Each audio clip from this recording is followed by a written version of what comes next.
স্বরবর্ণ। বন্ধুরা, তোমরা তো জানো স্বরবর্ণ হচ্ছে 11টি। আমরা আজকে এই সবগুলি শিখব। তোমরা যারা এখনও আমার চ্যানেলটি সাবস্ক্রাইব করোনি তারা দ্রুত চ্যানেলটি সাবস্ক্রাইব করে দাও। স্বরে অ, স্বরে অ, স্বরে স্বরে আ, আ,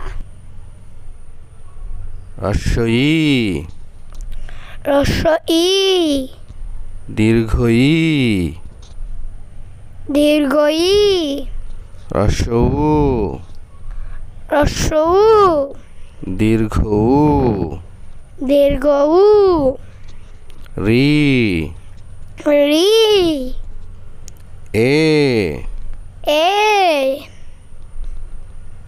ওই, ওই, ও, ও, ও। ও। Thanks for watching.